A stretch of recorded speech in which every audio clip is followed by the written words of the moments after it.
Władysław IV Vasa was a Polish prince from the Royal House of Vasa. He reigned as King of Poland and Grand Duke of Lithuania from the 8th of November 1632 to his death in 1648. Władysław IV was the son of Sigismund III Vasa and his wife, Anna of Austria. In 1610 the teenaged Władysław was elected Tsar of Russia by the Seven Boyars, but did not assume the Russian throne due to his father's opposition and a popular uprising in Russia. Nevertheless, until 1634 he used the title of Grand Duke of Muscovy. Elected King of Poland in 1632, Władysław was fairly successful in defending the Polish-Lithuanian Commonwealth against invasion, most notably in the Smolensk War of 1632–34, in which he participated personally. He supported religious tolerance and carried out military reforms, such as the founding of the Commonwealth Navy. He was also a renowned patron of the arts and music. He failed, however, to realize his dreams of regaining the Swedish crown, gaining fame by conquering the Ottoman Empire, strengthening royal power, and reforming the Commonwealth. He died without a legitimate male heir and was succeeded to the Polish throne by his half-brother, John II Casimir Vasa. Władysław's death marked the end of relative stability in the Polish-Lithuanian Commonwealth, as conflicts and tensions that had been growing over several decades came to a head with devastating consequences, notably the largest of the Cossack uprisings, the Khmelnytsky uprising, and the Swedish invasion.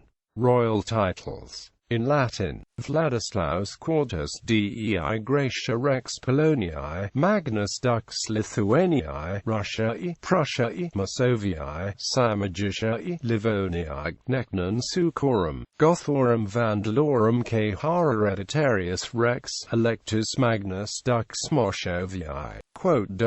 In English, Władysław IV, by grace of God the King of Poland, Grand Duke of Lithuania, Ruthenia, Prussia, Masovia, Samogitia, Livonia, and hereditary King of the Swedes, Goths and Vandals, elected Grand Duke of Muscovy. In 1632 Władysław Zygmunt Waz Jagiellon was elected King of Poland.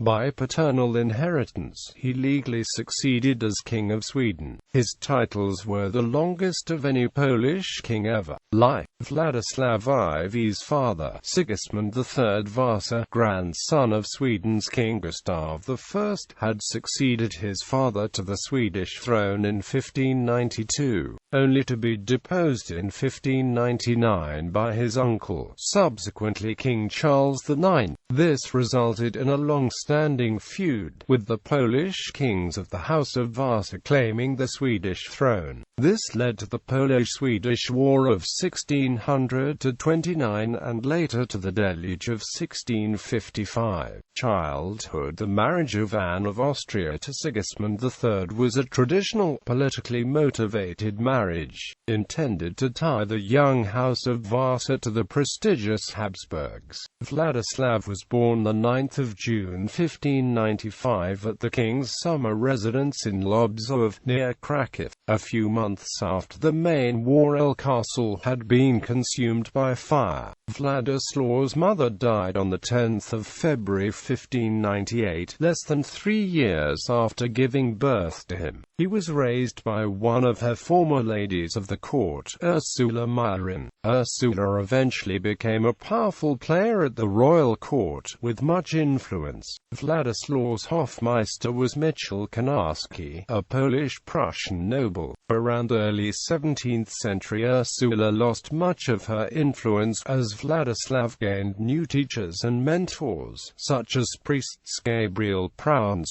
Andrzej Zoldski and Marek Letkowski, and in the military matters, Zygmunt Kazanowski. Much of his curriculum was likely designed by priest Piotr Skarga, much respected by Sigismund III. Władysław studied for several years in the Kraków Academy, and for 2 years in Rome. At the age of 10, Vladislav received his own prince court. Vladislav formed a friendship with Adam Kazanovsky and his brother, Stanislaw. It is reported that young Vladislav was interested in arts. Later this led to him becoming an important patron of arts. He spoke and wrote in German, Italian and Latin. Vladislav was liked by Szlachta. However, his father's plans to secure him the throne of Poland were unpopular and eventually crushed in the Zebrzydowski rebellion. Tsar, with the intensification of the Polish intervention in Muscovy in 1609, the royal family moved to the residence in Vilnius, capital of the Duchy of Lithuania. There he witnessed the fire of Vilnius, an event which even required the royal family to evacuate the residence in the Vilnius castle. Shortly afterwards, that year, Vladislav, aged 15, was elected Tsar by Muscovy's aristocracy council of Seven Boyars, who overthrew Tsar Vasily Shuisky during the Polish-Muscovite War and Muscovy's time of troubles. His election was ruined by his father, Sigismund, who aimed to convert Muscovy's population from Orthodox religion to Catholicism. Sigismund refused to agree to the Boyars' request to send Prince Vladislav to Moscow and his conversion to Orthodoxy. Instead, Sigismund proposed that he should reign as a regent in Muscovy instead.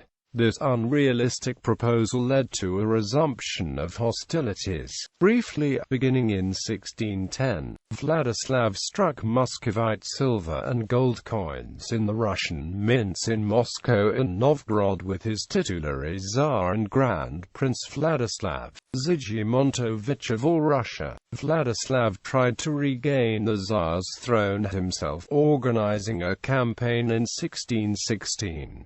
Despite some military victories, he was unable to capture Moscow. The Commonwealth gained some disputed territories in the Truce of Juliano, but Vladislav was never able to reign in Russia. The throne during this time was instead held by Tsar Michael Romanov. He held on to the title without any real power until 1634. Likely, the failure of this campaign showed Vladislav the limits of royal power in Poland, as major factors for the failure included significant autonomy of the military commanders, which did not see Vladislav as the superior, and lack of funds for the army, as the Polish parliament refused to subsidize the war. Before he was elected king of the Commonwealth, Vladislav fought in many campaigns, seeking personal glory. After his final campaign against Russians in 1617–1618, in 1619 he went to Silesia, looking for an opportunity to aid the Habsburgs in the struggle against the Czechoslovakians in the 30 Years' War. That opportunity never came, but from that point onward, Vladislav had a good relationship with George William, Elector of Brandenburg. The following year Vladislav took part in the second phase of the Polish-Ottoman War, a consequence of the long series of struggles between Poland and the Ottomans over Moldavia. In 1621 Vladislav was one of the Polish commanders at the Battle of Chocim. Reportedly he was struck ill, but despite that, he proved a voice of reason, convincing other Polish commanders that to stay and fight. His advice was correct, and the battle eventually ended with a peace treaty that returned the status quo from before the Ottoman invasion. This peace treaty also gave Vladislav an international reputation as a defender of Christian faith, and increased his popularity in the Commonwealth itself. In 1623, while near Gdansk, he witnessed the arrogant attitude of Gustavus Adolphus, whose navy took opportunity of its sea superiority to demand concessions from Gdansk. In 1624 King Sigismund decided that time has come for Vladislav to travel, like many of his peers, to Western Europe. For security reasons, Vladislav traveled under a fake name, Snopkovsky. In his voyage he was accompanied by Albrecht Stanislaw Radziwiłł and other, less notable courtiers. First, he traveled to Wrocław, then Munich, where he met Maximilian I, Elector of Bavaria. In Brussels he met Infanta Isabel Clara Eugenia of Spain. In Antwerp, Rubens.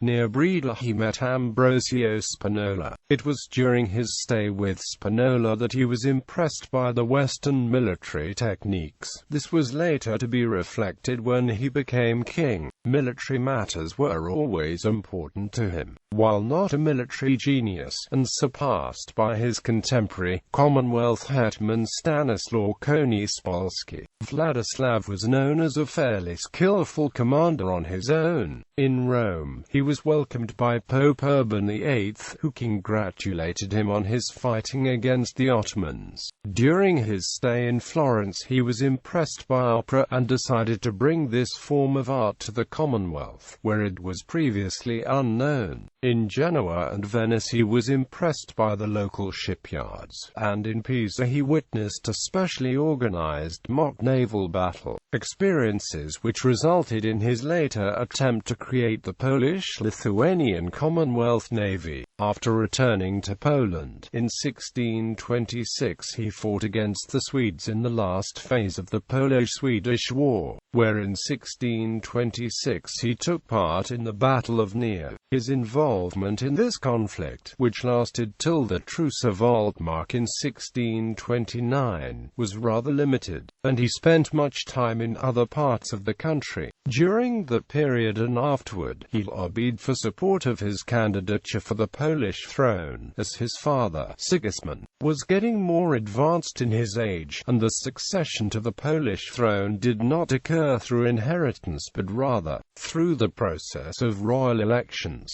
While Vladislav and his father Sigismund tried to ensure Vladislaw's election during Sigismund's life, this was not a popular option for the nobility, and it repeatedly failed, up to and including at the Sejm of 1631. The sudden heart attack that Sigismund suffered on the 23rd of April 1632, and his death in the morning hours of the 30th of April, forced the issue to be taken up again. The election Sejm of 1632 eventually concluded in the election of Vladislav. He had no serious other contenders. The decision on who would be the Commonwealth's next king was reached on the 8th of November, but as the Pacta Conventa were not yet ready, the official announcement was delayed until the 13th of November. In the Pacta Conventa, Vladislav pledged himself to fund a military school and equipment, to find a way to fund a naval fleet, to maintain current alliances, not to raise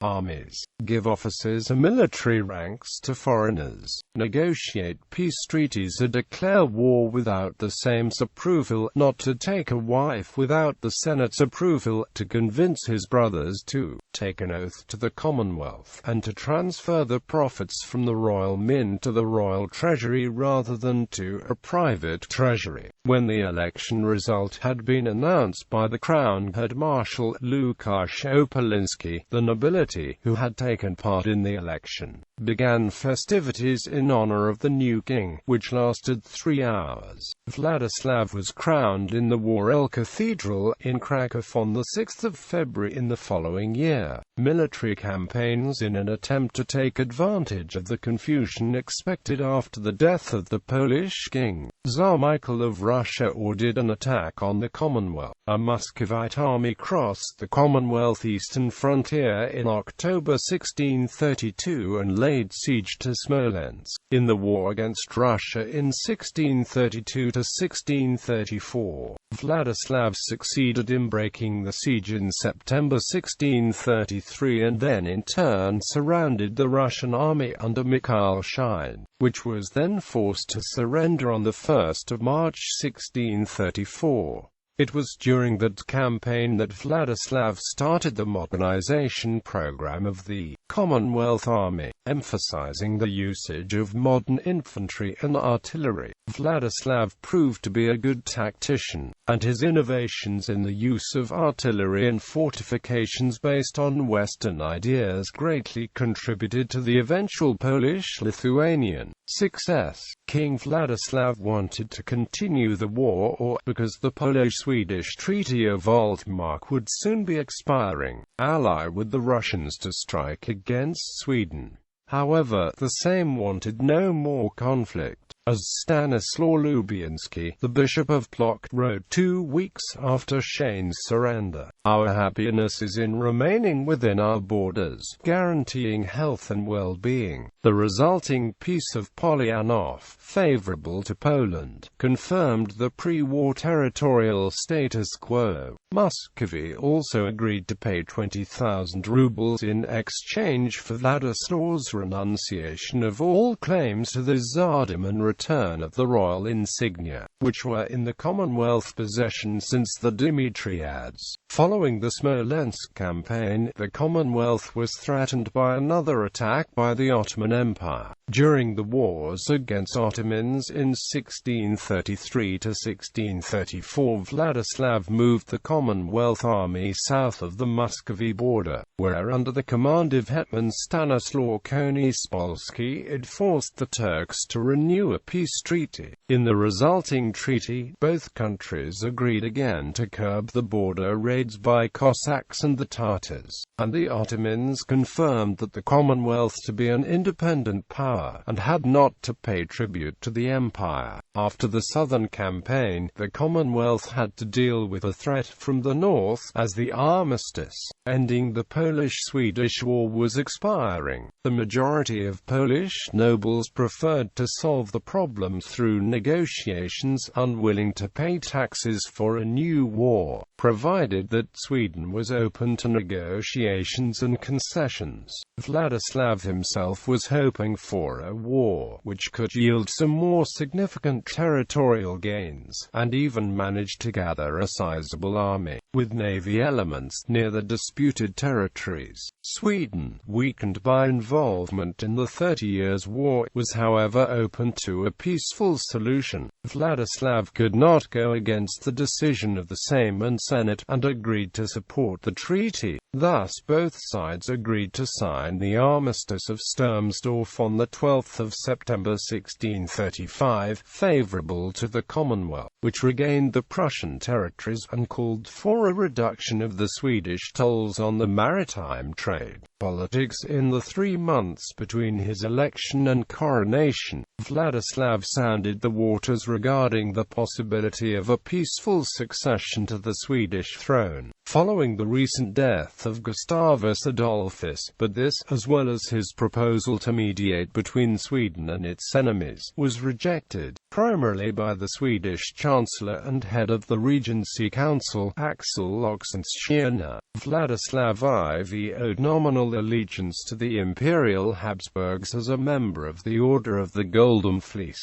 His relationship with the Habsburgs was relatively strong, although he was not above carrying some negotiations with their enemies, like France. He refused Cardinal Richelieu's 1635 proposal of an alliance and a full-out war against them. Despite potential lure of territorial gains in Silesia, he realized that such a move would cause much unrest in a heavily Catholic Commonwealth, that he likely lacked the authority and power to push such a change of policy through the Sejm, and that the resulting conflict would be very difficult. From 1636 onward, for the next few years, Władysław strengthened his ties with the Habsburgs. In the meantime, Władysław still tried to take a leading role in European politics, and negotiate a peaceful settlement to the 30 Years' War, a settlement which he hoped would ease his way into regaining the Swedish crown. Following the Armistice of Sturmsdorf, Władysław came to increasingly increasingly realized that his prospects for regaining the Swedish throne were dim. In the years 1636 to 1638 he proposed several reforms to strengthen his and his dynasty's power in the Commonwealth. His first plan was an attempt to secure a hereditary province within the country, which would not be threatened by the possible power shift following a future royal election. This, however, did not gain sufficient support in the Sejm. Next, Władysław attempted to create an order of chivalry, similar to the Order of the Golden Fleece,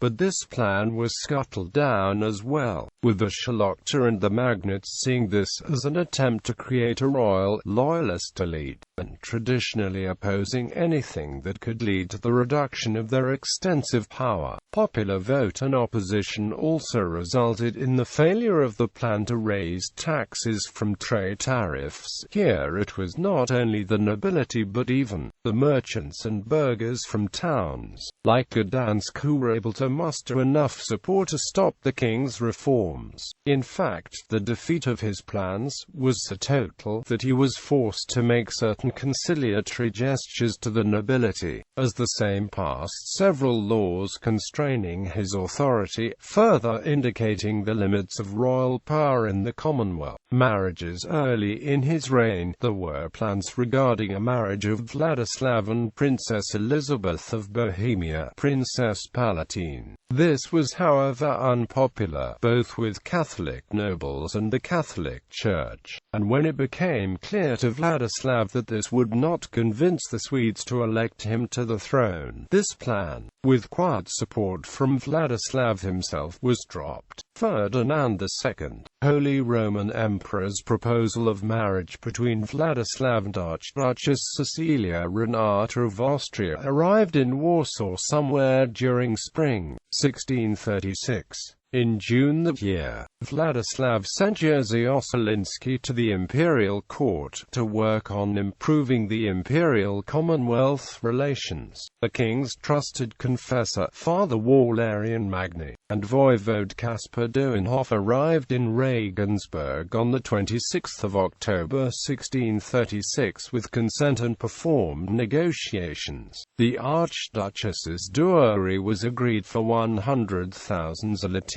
The emperor also promised to pay the dowries of both of Sigismund II's wives, Anna and Constance. Additionally, the son of Władysław and Cecilia Renata was to obtain the Duchy of Opole and Raciborz in Silesia. However, before everything was confirmed and signed, Ferdinand II died and Ferdinand III backed from giving the Silesian duchy to the son of Władysław. Instead, a dowry was awarded to be secured by the Bohemian estates of Trebon. On the 16th of March 1637, a family alliance was signed between the Habsburgs and the Polish branch of the House of Vasa. Władysław promised not to sign any pacts against the Habsburgs, and to transfer his rights to the Swedish throne in case of his line's extinction. In return, Habsburg promised to support his efforts to regain the Swedish crown, and to transfer to him some territory in case of gains in a war against the Ottomans.